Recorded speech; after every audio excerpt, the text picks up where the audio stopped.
지금까지 계속 보면서 이제는 후반에 접어들어서 이사야는 더욱더 복음의 메시지를 강력하게 전하고 있다. 이렇게 우리가 보게 됩니다.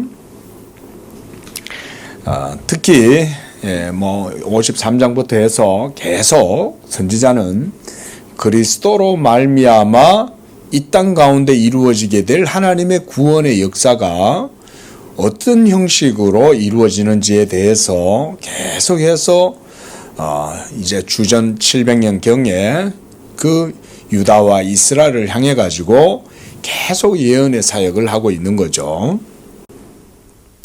퇴락하고 몰락해져가는 그 이스라엘을 향해서 여전히 하나님은 자기의 언약에 신실하심으로 그 백성들에게 장차 하나님께서 약속하신 그 좋은 것들, 복된 것들, 은총에 속한 것들, 이런 것들을 계속 이사야 선지자를 통해서 말씀해주고 계시는 겁니다.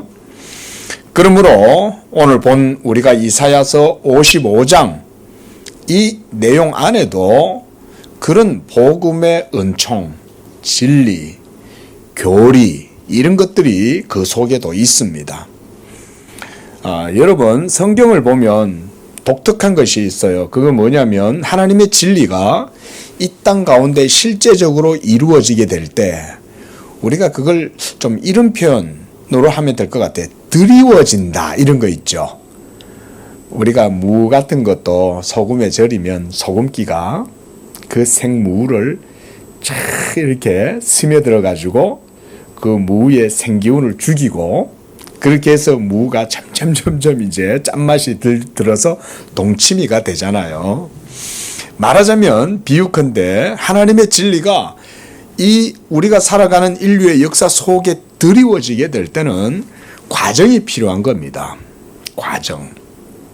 우리가 이런 걸 신학적으로 하나님의 구원 역사, 그 계시의 점진적 역사 이렇게 말해요. 프로그레시브하게 점차 우리의 모든 인류 역사 속에 하나님의 영원하신 작정과 경륜, 그것이 섭리 속에 드리워진다, 스며든다. 이해되시죠?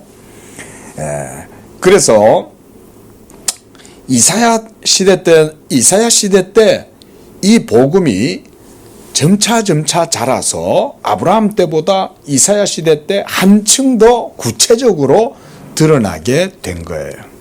물론 아브라함도 주전 2000년 전쯤이니까 아브라함의 시대 때도 하나님이 자기의 말씀으로 장차 그 약속의 땅 가나안에 임하게 될 하나님의 구원의 역사, 하나님의 장막이 그 가나안 땅 가운데 이루어지게 될 것을 바라보는 거죠. 하지만 그때는 더 구체적이지가 않았어요. 그러나 이제 예수님이 오시기 전 700년경에는 이사야를 통해서 하나님이 더 그리스도에 대한 이 복음을 구체적으로 드러내 보여주시는 것입니다. 그래서 이스라엘이 북이스라엘과 남유다가 아수르에 망하고 바벨론에 망하고 이렇게 하는 그런 과정이 임박했을 때 하나님은 이제 예수께서 오실 때가 가까웠기 때문에 더욱더 이런 선지자들을 통해서 더 깊이 있고 더 구체적으로 세세하게 복음의 속성이라든가 진리라든가 특징이라든가 이런 것들을 더 깊이 계시하고 계신다.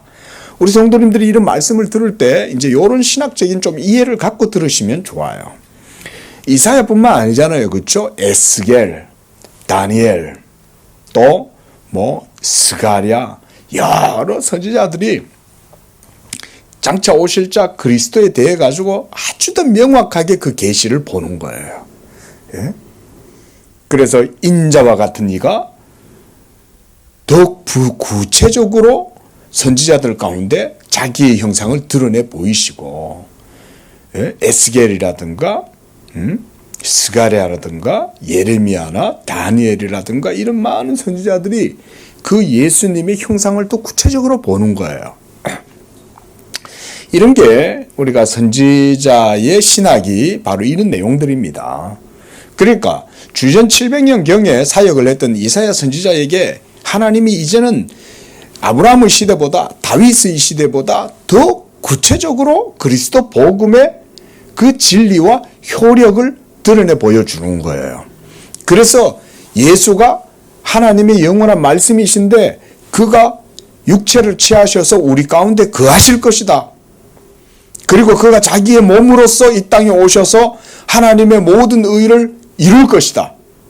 그리고 그 복음의 의로 말미암아 하나님의 택하신 백성들이 언약의 성취를 달콤함을 맛보게 될 것이다.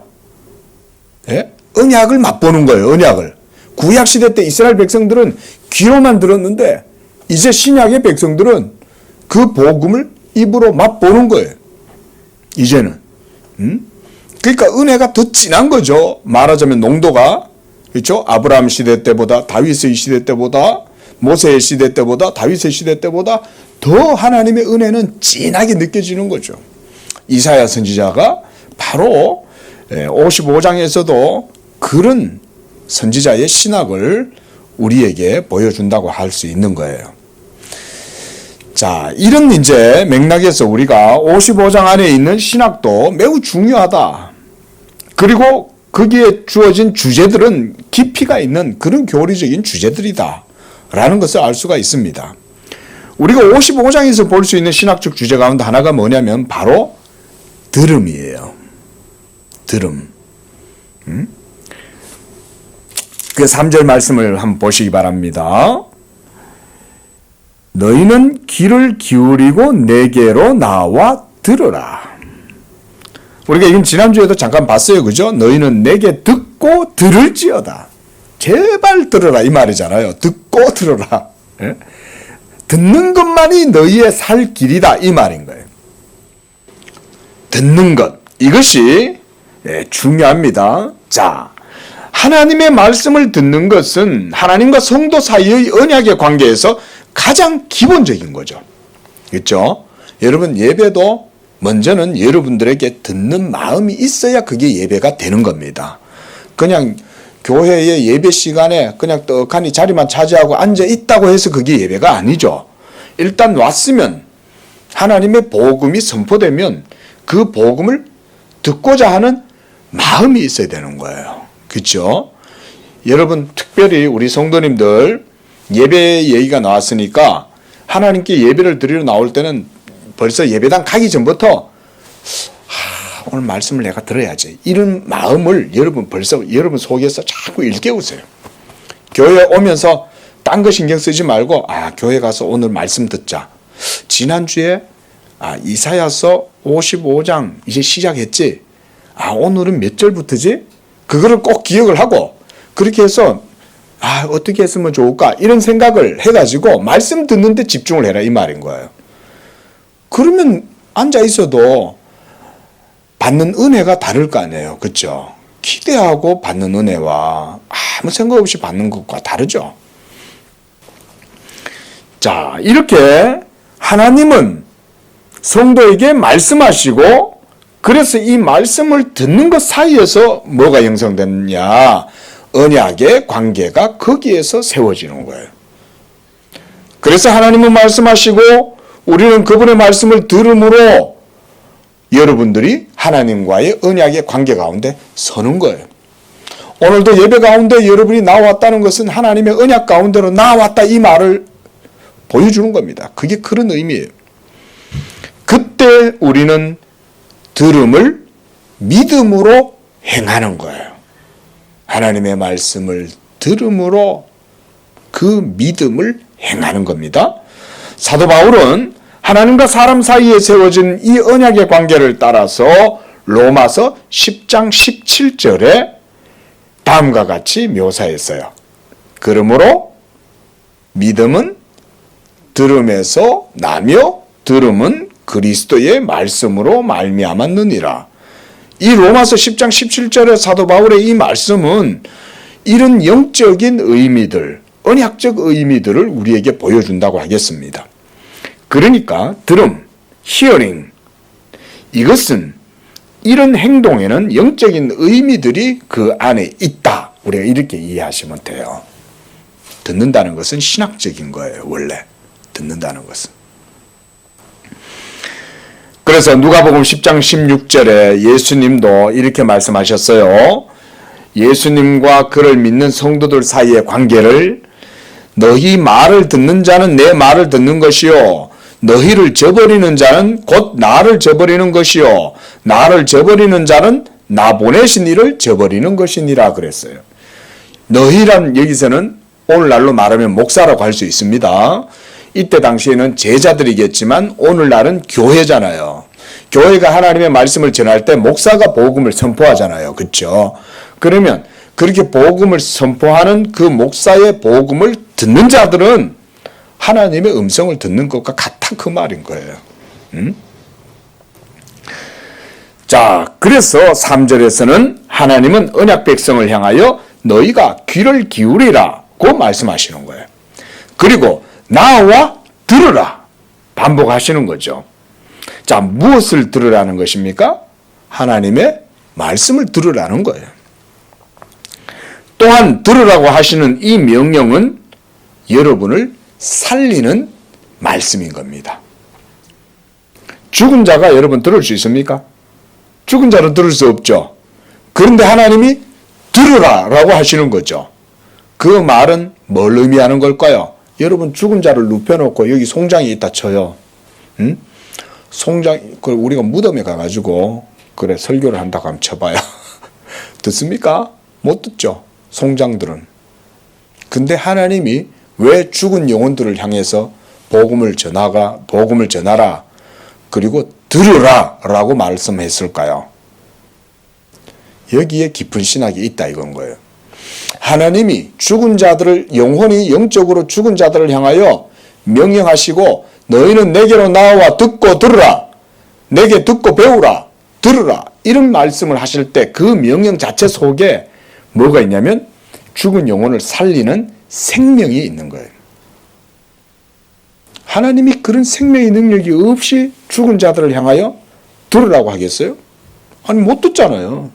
죽은 자들은. 그런데 죽은 자를 향하여 하나님이 명령하시면 사망 가운데 있는 자가 그분의 음성을 듣게 되는 게 하나님의 말씀의 능력인 거예요. 그러니까 하나님이 명령하시는 거예요. 커멘트먼트. 죽은 자를 향하여 하나님이 명령하는 거예요. 들으라. 이미 그 속에 하나님의 생명이 역사하신다 이 말인 거죠. 그러니까 하나님은 그냥 들으라 말하는 거예요. 하나님이 말씀하시면 죽은 자도 듣고 심지어 바위 덩어리도 하나님의 말씀을 듣는 거예요. 너희에게 개심하나 좁쌀만한 믿음만 있어도 이 바위를 들어 바다에 던지우라 하면 명령에 순종하는 거죠. 하나님의 말씀의 능력이 거기 있으니까. 여러분, 그러므로 하나님이 명령하실 때, 들으라고 명령하셨을 때는 이거는 우리를 얽어매거나 속박하는 말씀이 아닌 거예요. 이 말씀은 우리를 살리는 말씀인 것입니다. 이것이 바로 하나님의 명령이에요. 우리가 왜 언약신앙을 말합니까? 하나님의 계명을 따라서 믿고 산다는 거잖아요. 그죠? 이게 언약신앙이거든요. 하나님의 말씀을 믿고 순종한다는 게 언약신앙의 골자죠.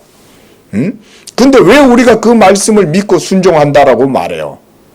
그 말씀이 우리를 살리기 때문에 우리가 그 말씀을 믿고 순종하겠다는 거 아니에요?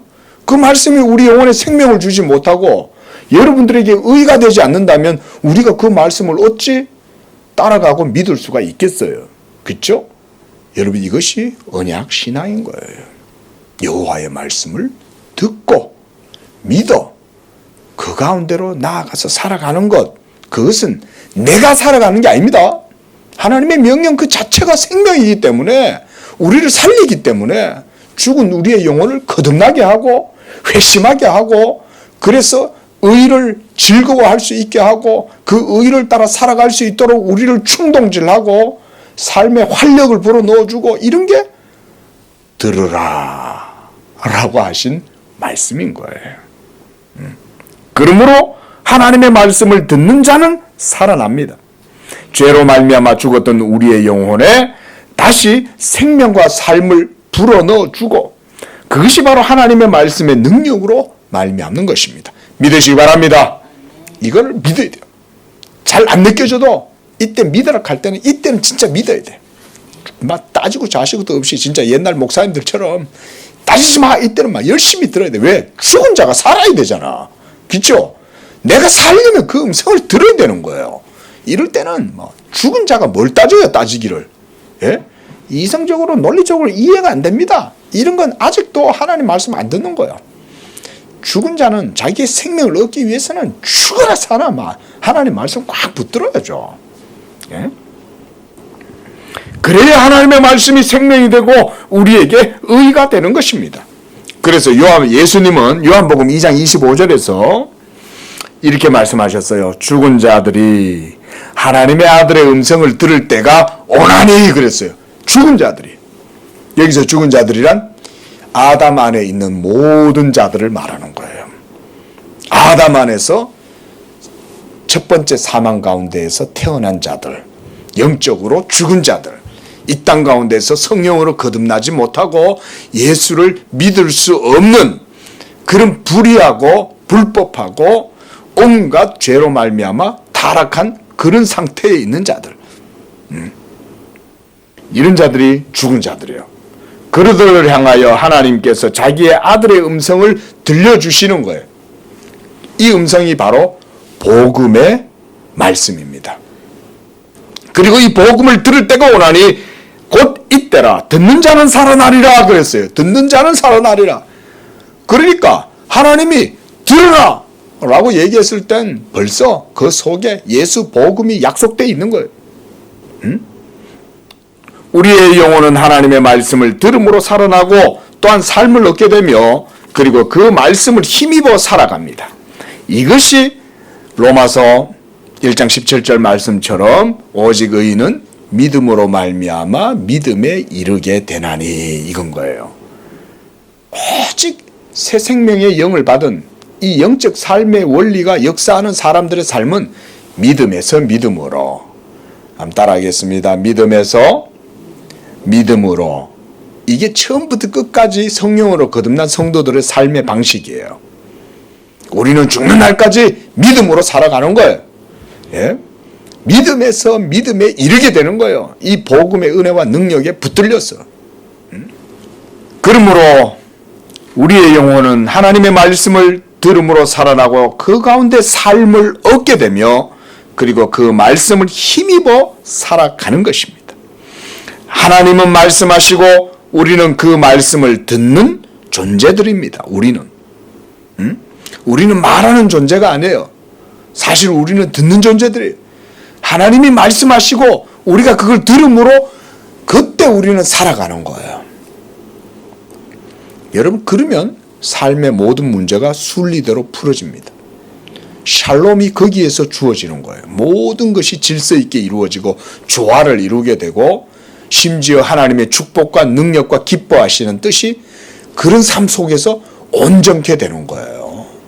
내가 살려고 하고 내가 하려고 하고 하나님께 듣지는 안 하고 막 자기 계획과 생각대로 행하면 뭔가 될 것처럼 생각하고 날뛰면 될 것 같지만 안 돼요. 안 됩니다. 예? 하나님의 말씀을 듣는 게 그렇게 중요한 거예요. 그렇게. 이거는 어려운 일이 아니죠. 예수 믿으면 돼요. 예수 믿음으로 살아가는 게 하나님의 말씀을 듣는 거예요. 예?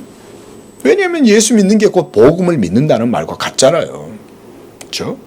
그래서 사도가 믿음에서 믿음에 이르게 하나니 그런 표현인 거예요. 그게. 자, 이런 보세요. 예수님은 이런 진리를 보여주시기 위해서 누구를 사용하셨냐면 나사로를 사용하셨어요. 죽은 지 사흘이 되어서 벌써 장례를 치르고 무덤에서는 썩은 내가 진동을 하고 있는 그 나사로를 여러분 생각해 보십시오. 그래서 예수님께서 죽은 나사로가 묻혀있던 그 무덤에 오셔가지고는 말씀하셨죠. 큰 소리로 그랬어요. 요한복음 11장 43절을 보면 예수님이 큰 소리로 얘기하셨어요. 예수님은 작은 소리로 읊조려도 돼요. 그렇죠?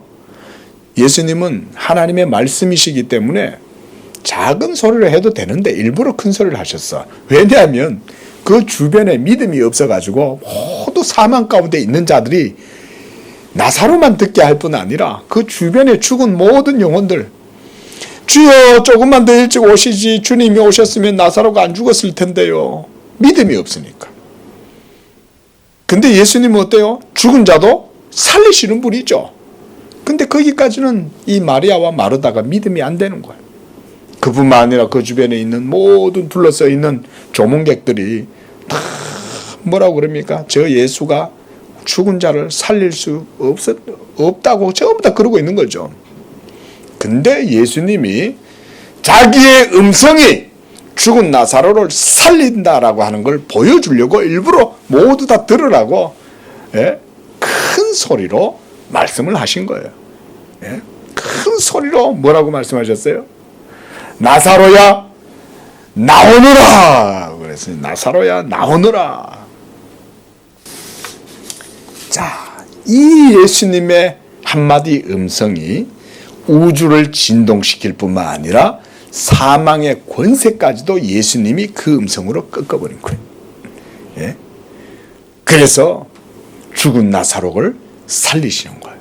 그 음성에 사망의 권세조차 복종하게 되고 그리스도의 목소리 앞에서 무덤이 나사로를 더 이상 잡아둘 수가 없었던 거예요. 자, 여러분, 온 우주의 마지막 날이 되면 이 음성이 다시 한번 크게 들릴 겁니다. 온 우주를 진동시키는 이 주님의 음성이 천지를 뒤흔들면 바다와 온 땅과 들에 산에 전부 다 갇혀있던 죽은 자들의 몸이 다 다시금 살아나게 될 거예요. 마지막 날 최후의 심판이 이루어지게 될 때 그 예수님의 음성에 의해서, 그 말씀에 의해서 천지 만물이 다 심판을 받게 되는 그 날이 올 겁니다. 그런데 바로 이 나사로를 예수님이 자기의 음성으로만 살려내시는 거예요. 그 음성을 듣는 자는 살아나는 줄로 믿으시기 바랍니다. 이걸 보여주시는 거예요. 그러므로 3절에서 들으라고 명령하시는 것은 우리의 생명을 살리는 하나님의 말씀이라는 것을 알 수가 있습니다. 이제 다음으로 하나님은 그 말씀의 본질이 무엇인지를 이제 또 보여주세요. 그 본질은 곧 삼위일체 가운데 제2위이신 성자 예수 그리스도를 말하는 거예요. 그리스도는 만세 전부터 중보자로 예정되신 분이었어요. 그래서 베드로전서 2장 4절 말씀에서는 사람에게는 버림바가 되었으나 하나님께는 택하심을 입은 보배로운 산돌이신 예수 그리스도라고 말했어요. 예수 그리스도는 영원 전부터 하나님의 교회의 머리로 그분이 세우심을 입고 택정함을 입으셨던 거예요. 그래서 예정되신 그리스도를 베드로는 보내신다라고 이렇게 표현했어요. 자, 여기에서 우리가 하나님의 선택의 기초가 그리스도다라는 것을 우리가 고백하는 것입니다. 한 번 더 따라하겠습니다. 선택의 기초는 그리스도시다. 이 신학적인 표현이에요. 모든 예정과 선택의 기초, 바로 예수 그리스도로 말미암는 하나님의 작정, 경륜, 이것이 바로 그리스도로 말미암아 이루어진다. 그래서 4절에서 보라 내가 그를 그리는 거예요. 여기서 그란 누굴까요? 예수님을 말하는 거예요. 영원 전부터 택정함을 입으시고 예정되신 그 그리스도, 선택의 기초가 되시는 이 그리스도를 만민의 증인으로 세웠고 만민의 인도자와 명령자, 커맨더로 삼았다라고 말씀하는 겁니다. 또한 예수 그리스도께서는 만민의 인도자와 명령자로 세움을 받았다. 하나님께서 예수 그리스도를 하나님의 거룩한 산 시온의 왕으로 세우신 줄로 믿으시기 바랍니다. 지극히 높으신 하나님의 산 그 시온에서 하나님이 명령하시는 거예요. 하나님께서 그 시온에서부터 온 세상을 향하여 명령을 발하신 거예요. 그게 바로 예수 그리스도. 그 명령이 예수 그리스도인 거예요. 그 명령이 죽은 여러분들의 영혼을 향하여 명령되면 죽은 영혼들이 살아나는 거예요. 하나님은 이렇게 역사하시는 줄로 믿습니다. 지금도 하나님의 명령의 말씀은 온 세계로 지금 복음을 통해서 전파되고 있어요. 이 복음의 명령이 온 세계에 전파되면 듣는 영혼들마다 막 살아나는 거예요. 선교사님들은 지금 막 죽은 영혼들을 막 살리고 있는 거예요. 복음을 전해서 부족들마다 각 나라와 족속과 방언과 나라들마다 가가지고 선교사들이 예수 복음을 전하면 죽은 영혼들이 거기서 막 살아나요. 너무나 경이로운 일이죠. 놀라운 일이고, 나는 우리 교회가 나중에 막 선교사님들도 막 파송할 수 있는 그런 교회가 됐으면 좋겠어.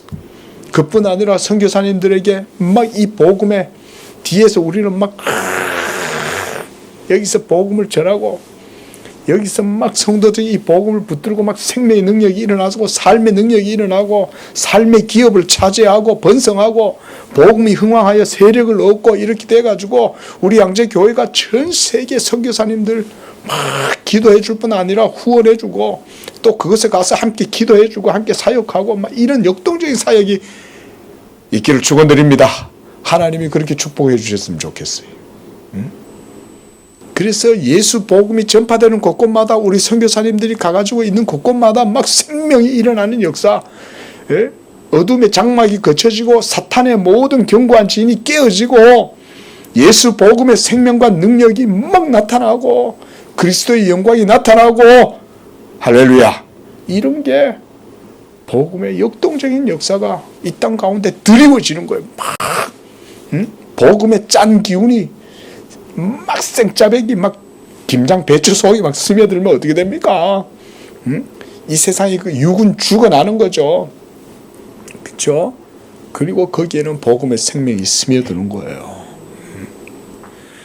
여러분, 부흥이란 무엇일까요? 저는 이 말씀을 준비하면서 부흥에 대해서 잠깐 생각해 봤어요. 여러분, 성경적인 부흥의 의미는요, 방금 말씀드린 그런 형태로 이루어지는 게 부흥입니다.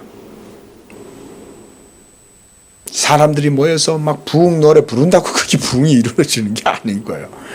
부흥 노래 부르는 것 자체가 나쁘다는 걸 얘기하는 게 아니고, 부흥이라는 노래 가사에 심취해 가지고 막 감정적으로 격해지는 게 부흥이 아니다, 그 말인 거예요.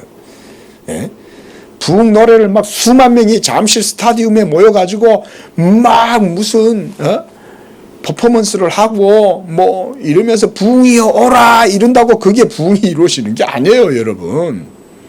부흥 신학을 잘못 오해하고 있는 거예요. 성경적인 부흥의 개념이 정확하게 있어요. 제가 잠깐 말씀 드려볼게요. 뭐냐면 만복의 근원 되시는 하나님께서 만유의 상속자가 되시는 그 예수 그리스도의 영광을 위하여 만민들을 그에게로 불러 모으시는 게 부흥인 거예요. 하나님이 부흥을 일으키시는 거예요.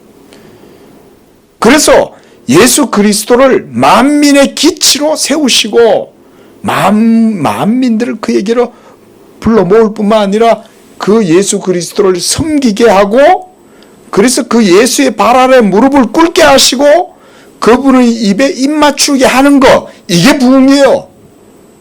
하나님이 그리스도를 부흥케 하시고 그리스도의 영광을 드러내시는 거예요.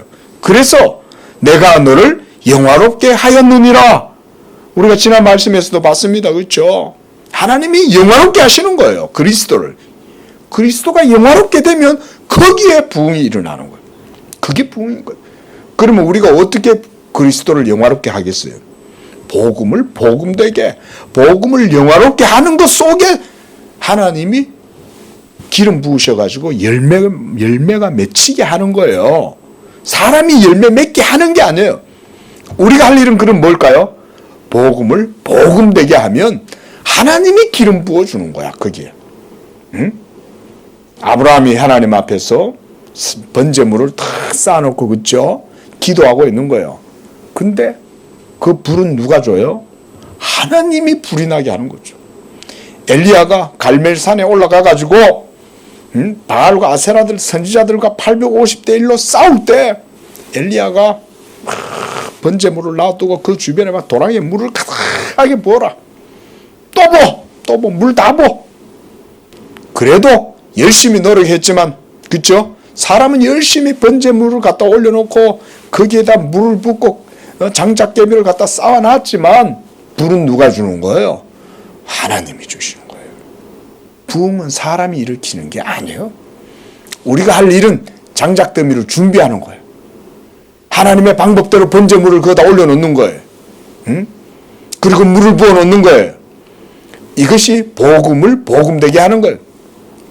그러나 하나님이 자기의 영광을 드러내실 때는 영화롭게 하시는 건 하나님이 하시는 거예요. 여러분, 이런 게 성경적인 부흥의 개념이에요. 하나님이 그리스도 위에 복을 주셔서 그리스도의 나라가 창성하게 하고 번성하게 하고 복되고 영화롭게 하는 것, 이게 바로 그리스도의 부흥이에요. 그래서 여러분, 찬송가를 만들 때도 조심해야 됩니다. 특별히 찬송의 은사들이 있으신 분들은 신학을 전공하신 분들이 아니시기 때문에 가끔 가다 보면 조금 비성경적인 개념들을 가지고 마치 찬송인 양 부르시는 경우가 있어요. 예를 들어서 그리스도의 계절이 오게 하자, 이런 거 있잖아요. 여러분, 그리스도의 계절이 오게 못합니다. 우리는 그런 찬양 자체를 제가 비판하는 게 아니에요. 하지만 더 하나님의 성경적 개념에 가깝게 찬송 가사를 지어야 된다, 이 말인 거예요. 가끔가다 이 찬송가 속에도 보면요, 비성경적인 제목들이 많습니다. 내가 무엇을 드려 하나님께 복을 받게 한다, 뭐 이런 개념들은 잘못된 거예요. 오직 그리스도만을 찬양하고 복음을 복음되게 하도록 찬송 가사도 그렇게 써야 돼요. 그리스도의 계절이 오게 하자, 못합니다. 하나님이 오게 하셔야 되는 거예요. 하나님이 오게 하셔야 되는 거예요. 우리가 할 일은 하나님의 약속의 말씀을 믿고 그의 선하심을 믿고 인내하고 여전히 그리스도의 계절이 안 와도 우리는 그 추운 겨울에도 어둑한 밤이 임해도 우리는 그 속에서 인내해야지, 우리가 오게 하는 게 아니에요. 우리는 참고 기다려야 돼. 동역의 먼 동이 틀 때를 기다려야 돼. 이런 게 믿음인 거지 우리가 오게 못합니다. 그리스도의 부흥은 바로 그런 거예요. 5절에서도 이러한 그리스도의 부흥에 대해서 말씀하는 거예요. 보세요. 보라, 네가 알지 못하는 나라를 내가 부를 것이고 너를 알지 못하는 나라가 너에게로 달려올 것은 이스라엘의 거룩하신 하나님 여호와로 말미암는 것이다 라고 말씀하는 거죠. 하나님으로 말미암는 거예요. 하나님이 불러 모으시는 거예요. 그리스도에게로. 복음을 전해도 복음의 역사가 안 일어나는 것 같아. 걱정하지 마세요. 하나님이 하시는 거예요. 우리 양재교회도 여기서 복음을 전하지만 우리가 복음을 전하는 게 하나님의 역사를 불러 일으키는 게 아니에요. 우리가 복음을 전할 때 하나님이 역사하시는 거예요. 여러분, 이 주어 문장의 수어를 잘 여러분 보셔야 돼요. 우리가 복음을 전해서 하나님의 역사를 불러 일으키는 게 아니에요. 우리는 단지 하나님의 명령을 따라서 행할 뿐이에요. 하나님이 역사하시는 거예요. 이런 주부와 술부를 여러분들이 정확하게 동사가 주체가 누구냐 이걸 잘 알아야 돼요. 예? 근데 대부분 우리의 문법은 뭐예요? 우리가 해갖고 하자는 거잖아요. 저는 이런 게 불만이에요. 아니에요. 우리가 한다고 되는 게 아니에요. 우리는 하지만 믿음으로 하면 돼요. 우리는 거기까지. 그러면 하나님이 하는 거예요. 하나님이. 믿으시기 바랍니다. 네? 이런 걸 고백해야 돼요. 하나님이 하시는 거예요. 네. 명령을 전하면 듣고 듣는 자는 살아나고 막 이런 게 영적인 역사죠. 네? 저는 오늘날 좀 이런 이해들이 복음을 듣는 성도들과 그들 가운데 이런 게 좀 고백되고 세워졌으면 좋겠어요. 그게 바로 들으라 그건 거예요. 들으라, 들으면 살리라. 예? 그러면 예수의 복음을 전하면 되잖아요. 그러면 그 복음 자체 속에 하나님의 명령법이 명령적인 문법이 그 속에서 역사하는 거예요. 그러면 죽은 영혼이 그 그리스도의 복음으로 말미암아 살아난다. 저는 이걸 믿어요. 지금 당장은 아직은 우리가 연약하고 우리의 믿음이 부족하고 여전히 우리는 공고함과 인생의 연약함이 있지만 저는 이걸 믿어요. 하나님이 열매 거두실 것을 저는 믿습니다. 저는요. 목사가 그런 믿음으로 하나님 앞에 서야지. 목사가 무슨 노력을 해가지고 성도 살린다고 생각 안 해요. 저는. 물론 목사도 목사로서 할 일을 해야죠. 하지만 살리는 건 하나님이 하시는 거예요. 그래서 요한복음 17장 1절에서도 보면 하나님께서 아들을 영화롭게 하신다는 이 주님의 기도를 보여줍니다. 예수께서 이 말씀을 하시고 눈을 들어 하늘을 우러러. 누가 하신다는 거예요? 아들이 일해도 하나님 아버지가 응답하시고 복을 주셔야 된다 이 말인 거잖아요. 그러니까 아버지께 기도하시는 거죠. 예수님도. 그래서 이렇게 말씀해요. 아버지여 때가 이르렀사오니 이제 역사하시옵소서 아들을 영화롭게 하사 그런 거야. 아들이 영화롭게 되는 게 부흥인 거예요. 이게 성경적인 개념이죠. 오늘날 부흥의 개념을 이렇게만 이해해도 많은 비성경적이고 주술적이고 뭐 가증한 그런 모든 종교적인 무브먼트들 여러분 다 여러분 사람이 부흥 일으키는 거 아니에요. 소나무 산에 올라가가지고 소나무 뿌리 뽑는 게 우리나라 어쩌다가 우리나라 신앙의 전통이 됐는데 여러분 그런 거 비성경적입니다. 그런 것부터 우리가 개혁해야 돼요. 여러분 속에 오살리 기도원 가가지고 막 아다다다다다다다다 그러면은 뭔가 이루어진다 이런 생각 자체가 가정한 건데 그걸 가정하다고 말을 못하는 거야. 복음을 모르니까. 그걸 가정하다고 얘기를 해야 되는데 성경의 문법을 이해를 못하니까 그걸 가정하다고 말을 못하는 거예요. 뭐가 더 중요하다는 거예요? 목사님 그거 가서 얼마나 열정이 있습니까? 하나님 은혜 받기 위해서 하는 게 그런 게 더 중요한 거 아니에요? 이런 것이 그런 거에 의미를 두는 거죠.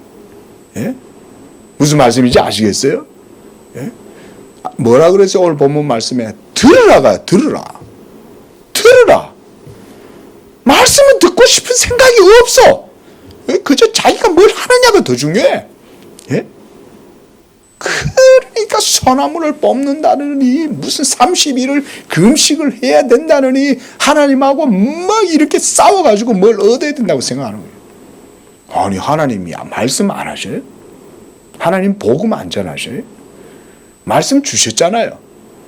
그 말씀을 잠잠히 듣고 온유한 심령으로 순종하려고 하는 그런 믿음은 없이 하나님하고 막 사생결단을 내가지고 담판을 해가지고 뭘 뿌리째 뽑아내야 막 뭔가 이루어질 것처럼 상상을 하는 거지.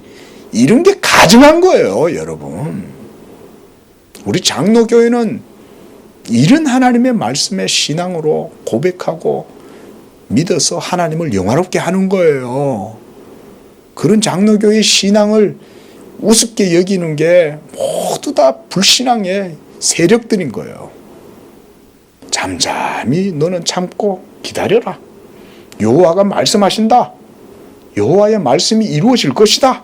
이런 걸 믿고 나아가는 거지. 막 방언 안 주니까 막 방언을 억지로 받게 하려고 따라해. 아다다다다다다다 그러면 방언한다 그러고 방언하면 복받는다 그러고 이런 게 전부 몰삭식한 신앙 아니에요? 그러니까 무식해갖고 하나님의 도를 따라 순종할 생각이 없는 거예요. 그러니까 한국 교인들이 가는 곳마다 쓰레기가 넘쳐나. 응? 저 야외를 가가지고는 전부 다 저들 막 돼지들처럼 가가지고 먹고 놀다가 교인들이 막 그다 쓰레기를 아무리 처박아놓고 돌아오는 거죠. 하나님의 말씀에 대한 순종의 마음은 하나도 없는 거예요. 사랑도 없고 작은 질서 하나도 지킬 줄도 모르고 그러니까 막 개돼지처럼 막 태극기 들고 길거리에 나가가지고는 대통령을 막 개새끼 소새끼 욕을 하고 무식한데도 그걸 하나님의 종이라고 생각하고 있는 거지. 예? 아시겠어요? 그런 거예요. 목사가 정치 얘기하는 게 아니에요. 하나님의 말씀을 말하고 있는 거예요. 착각하지 마세요. 이게 지금 우리나라를 전부 다 뒤덮고 있는 거 아니에요? 복음의 능력이 어디 있어요? 예? 500억이나 갖다 뜯어먹고는 나가지도 안 하고 끝까지 버티고 주민들한테 괴롭히고, 그게 뭐 복음이에요 그게? 안 그렇습니까? 여러분, 열매로 알려라 그랬어요. 열매로. 예? 알박기 해가지고 500억이나 뜯어먹었으면 빨리 뜯어나가고 사람들한테 피해를 안 줘야지. 예? 그게 하나님의 사자예요? 그런 걸 보면 알아야 되는데 그것도 몰라. 한국교회 영적 수준이 그런 데서 다 드러나는 거예요. 하나님이 그런 악한 종들을 세워갖고는, 예? 복음이 뭔지를 모르니까 다들 그러고 있는 거 아니에요. 이렇게 말해도 못 깨달아. 그러니까 들으라 그래도 안 듣는 거지. 어디든지 그리스도의 영광의 복음이 선포되는 곳에는 인간이 죽어요. 그리고 그리스도가 영화롭게 되는 거예요. 그리스도가 영화롭게 되지 않는 곳에는 악령이 역사하는 겁니다. 옛날에 찰스 핀이라든가, 여러분, 그리스도의 복음을 영화롭게 하지 못하는 거짓된 종들이 많이 일어나요. 예? 제7일 안식교뿐 그것만 이단인 줄 아세요? 예? 유사복음을 강조해가지고 사람들의 열정을 이끌어내고, 그래서 사람들이 막 열광적이 되게 하고, 그게 복음이 있는 것 같죠? 여러분, 복음은 그런 데 있지 않습니다. 복음은 두세 사람이 모여 있는 곳에 이렇게 그저 하나님의 약속의 말씀을 순전하게 믿고 그 가운데서 잠잠히 여호와의 하심을 바라보고, 이런 것 속에 하나님의 나라가 보이지 않는 곳에서 은밀하게 역사하는 거예요. 하나님은 교만한 자들의 눈은 가려버리는 거예요. 그래서 은밀한 진리가 역사하시는 가운데에서 겸손하고 온유하게 하나님을 섬기는 자들 가운데 은밀하게 그들 가운데 은혜를 베풀어 주시는 거예요. 왜 그렇게 하신다? 우리가 이거 배웠죠? 하나님의 의가 모독을 받지 않기 위해서 하나님이 은밀하게 하시는 거예요. 그래서 하나님은 겸손한 자들 가운데, 온유한 자들 가운데 자기의 그 진리를 아주 시크릿리하게 그들에게만 베풀어 주시는 거예요. 믿으시기 바랍니다. 하나님의 선하고 자비로운 복음의 활력이 바로 그런 것 속에서 무브먼트, 움직이는 거예요. 예? 그게 하나님의 나라의 운동력이에요. 이런 논리를 여러분들이 마음으로 깊이 담으십시오. 열광적이고 사람들이 모여가 뭘 하는 거 그 자체가 나쁜 건 아니지만, 거기에 복음이 있다면 최소한 하나님 나라의 질서와 원리와 방식대로 이루어져야 돼요. 우리 양재교회 성도들은 이런 영적인 부흥의 원리 방식을 마음에 담아 놓으셔야 돼요. 절대 사람이 흥황하고 사람의 깃발이 막 갖다 더 세게 일어나고 그런 곳에는 하나님 진리가 안 드러납니다. 하나님의 부흥은 바로 그리스도의 부흥을 의미해요. 그리스도의 복음의 영광이 드러나지 않는 곳에서는 반드시 인간의 영광이나 악령의 역사가 수반될 뿐이에요. 악령의 역사가. 조심하세요. 무슨 막 기도했는데 이빨이 막 금리로 바뀌었다. 악령의 역사입니다. 무서운 거예요, 여러분. 그런 게. 예? 성령의 역사를 가장해가지고 복음이라고, 여러분, 참된 말씀을 가지고 있는 사람들은 그게 악령의 역사라는 걸 분별할 수 있지만, 악령에 사로잡혀가지고 마치 그런 게 복음인 양 착각하고 있는 사람들은 그걸 몰라요. 정신 차려야 돼요. 복음을 들어야 돼요. 그래서 하나님이 들으라고 그러는 거예요. 들으라. 들으라.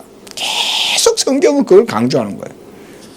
오늘날도 그래서 우리는 이런 참된 그리스도의 부흥을 갈망해야 합니다.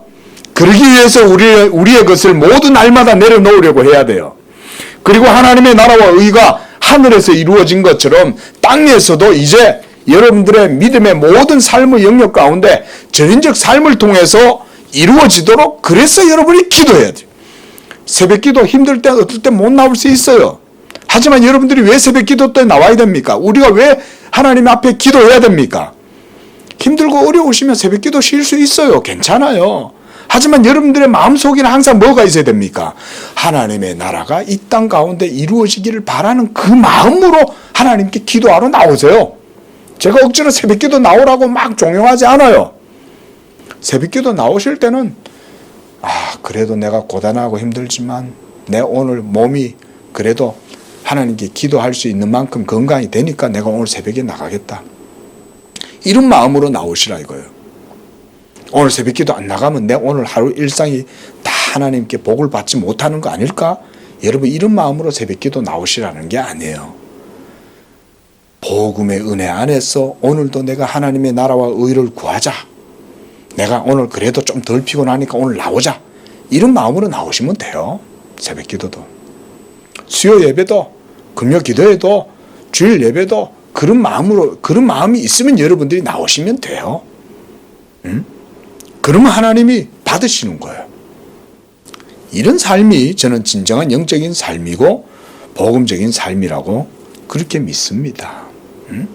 이것이 바로 제가 오늘 원래 말씀드리는 복음을 복음되게 하는 것이요. 하나님의 하나님 되심이 드러나는 삶이다. 6절부터 7절에 너희는 여호와를 만날 만한 때에 찾으라. 가까이 계실 때 그를 부르라. 악인은 그의 길을, 불의한 자는 그의 생각을 버리고 여호와께 돌아오라 말씀합니다. 그리하면 하나님이 긍휼히 여기시고 우리 하나님께로 돌아오면 그가 너그럽게 용서하신다. 바로 이것이 무엇입니까? 복음이죠. 이게 복음 아니에요? 돌아오면 용서해 주신다는 거잖아요. 돌아갈 곳이 있다는 게 얼마나 좋습니까? 그죠? 예? 쥐도 몰아칠 때는 도망갈 구멍을 놔두고 쥐를 쫓아야 돼요. 안 그러면 쥐도요, 고양이한테 달려들어요. 예? 하나님은 우리에게 돌아올 구멍을 허락해 주시는 거예요. 돌아오라는 거예요. 돌아올 방법을 하나님이 구제책을 마련해 놓으신 거예요. 우리 죄인들을 몰면요, 악밖에 안 남아요. 그죠? 그러나 하나님은 돌아오라고 말씀하시는 거예요. 하나님의 말씀을 들으면 돼요. 들으면 돼요. 그러므로 바로 이러한 영적인 일들, 복음적인 사역이 진리로 말미암아 이루어지는 그런 때가 바로 어떤 때냐? 여호와를 만날 만한 때이다. 그래서 사도 바울은 고린도후서 6장 2절에 이렇게 복음을 말씀했어요. 내가 은혜 베풀 때에 너에게 듣고 구원의 날에 너를 도왔다 하셨으니 보라 지금은 은혜 받을 만한 때요. 보라 지금은 구원의 날이로다. 오늘날 목사가 이렇게 복음을 전하고 있는 이런 때가 아직은 구원의 때인 줄로 믿으시기 바랍니다. 그래서 죄인들이 이렇게 복음이 전해질 때 듣고 믿어야 돼요. 이 구원의 때가 이제 닫히면 열자가 없어. 그래서 요한계시록에도 다윗의 열쇠이신 예수 그리스도 그가 열면 닫을 자가 없고 닫으면 열 자가 없다 그랬어요. 지금은 구원의 때예요. 열려 있어요. 구원의 문이. 하나님의 나라에 들어갈 수 있는 그 기회와 때가 아직은 열려 있어요. 죄인들이 이 복음을 들으면 듣고 순종하고 믿으면 구원받아요. 그런즉 히브리서 4장 9절에서도 안식할 때가 하나님의 백성에게 아직 남아있다 그랬어요. 아직은 안식으로 들어갈 때가 남아있어요. 예수를 믿으면 그 영원한 안식 가운데 들어가요. 그래서 요엘서 2장 32절에서도 선지자는 외쳤습니다.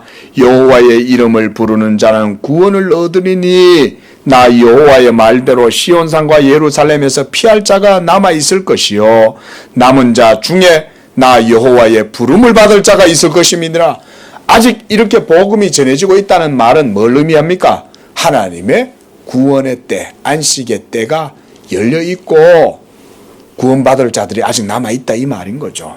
저는 우리 양재교회가 정말 마지막 때 막차를 탔다고 생각해요. 개척교회 쉽지 않다는 거 다 아시죠? 하지만 하나님이 일하시면 괜찮습니다. 그렇죠? 사람이 하면 힘들어요. 하나님이 이 양재교회를 하나님의 구원 열차의 막차로 딱 지금 세워둔 거야. 이 땅 가운데 마지막 정차역인 거예요. 저는 우리 양재교회가 그런 교회라고 생각을 합니다. 이제 마지막 때예요. 이 마지막 때 하나님이 양재교회를 이곳에 세워서 구원의 문을 열어두신 거예요.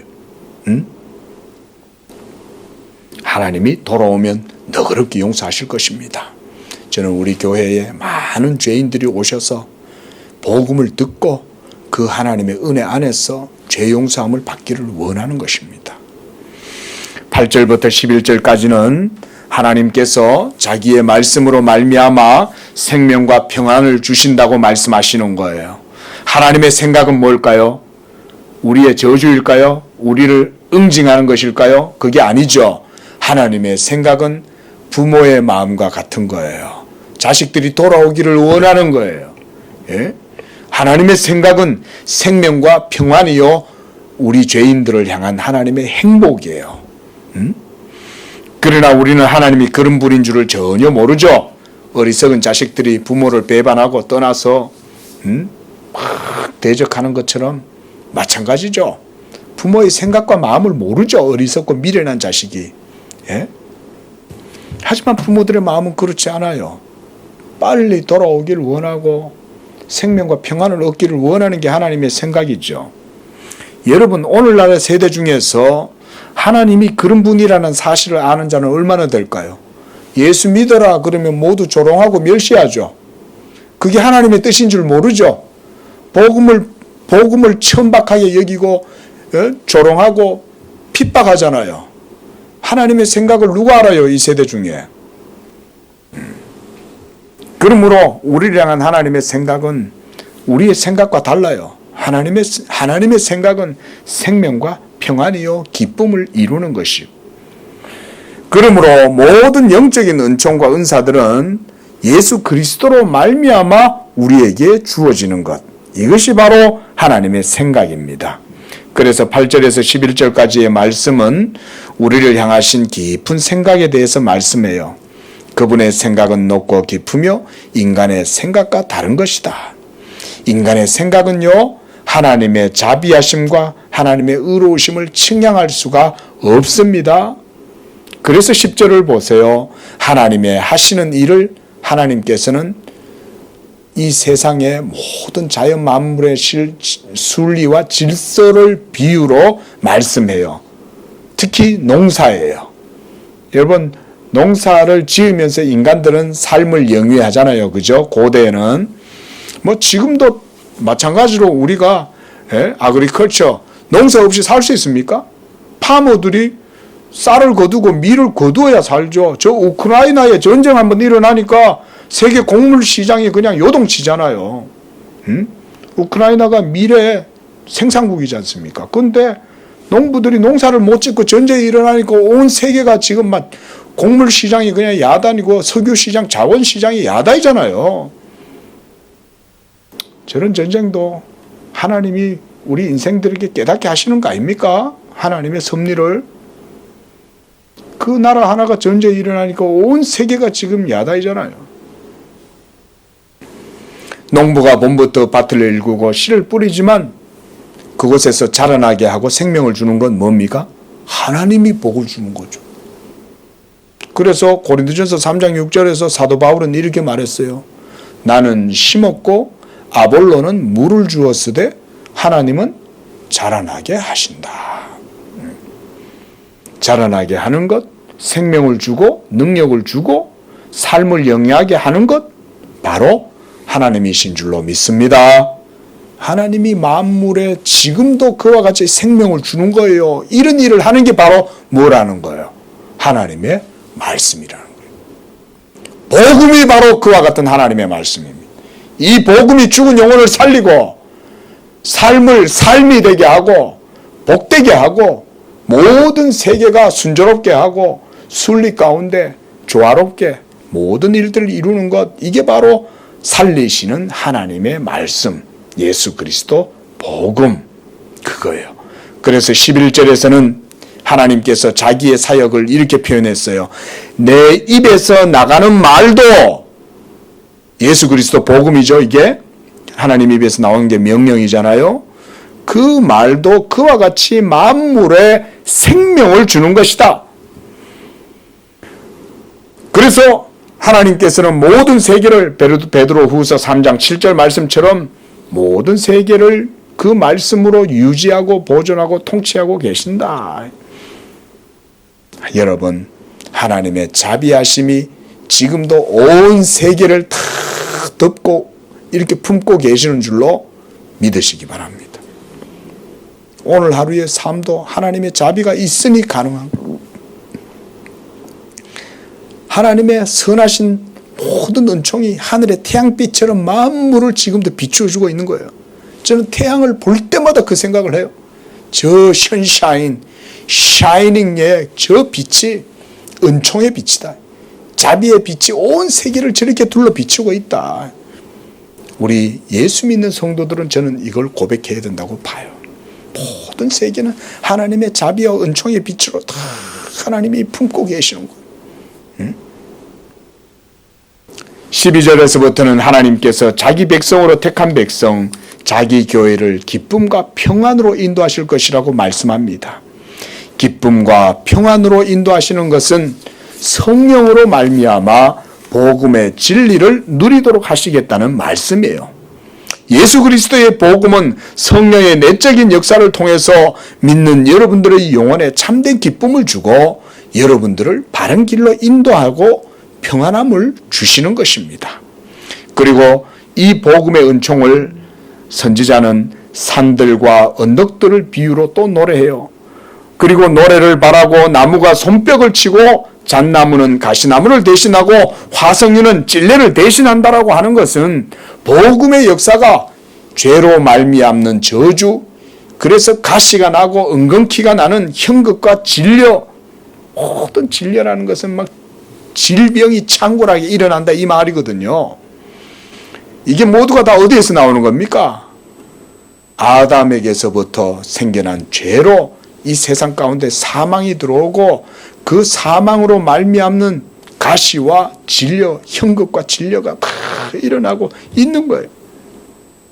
그렇지만 바로 이런 것 속에 하나님의 생명의 역사, 복음이 모든 세계 가운데 그 빛이 드리워지기 시작하면 거기에 참된 기쁨, 노래가 일어나고 그래서 화석류가 일어나게 되고 잣나무가 가시나무를 대신하게 되고 이렇게 되는 거예요. 지금도 이 일이 온 세계 만물 가운데 지금도 일어나고 있음을 믿으시기 바랍니다.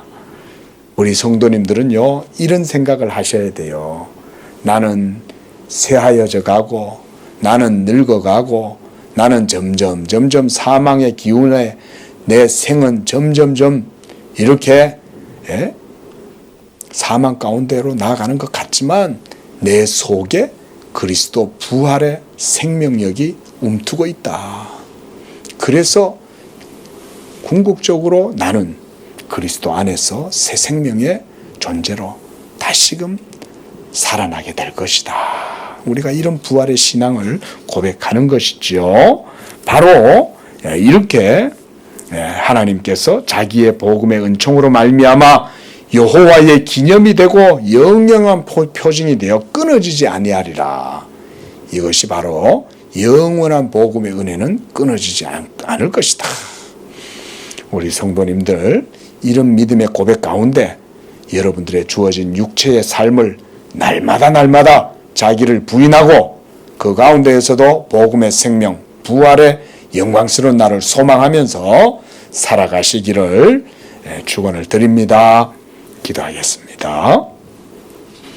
자비로우신 주 하나님 아버지, 고대에 벌써 2700년 전 이사야를 통하여 온 세상 가운데 임하게 될 하나님의 영광스러운 복음의 나라, 그리스도의 그 복음의 영화로우심을 노래하게 하였나이다. 이와 같이 우리가 오늘 말씀을 통하여 예수 그리스도를 통해서 온 세계 만물 가운데 드리워지게 될 그 복음의 생명과 능력과 은총에 대해서 보았습니다.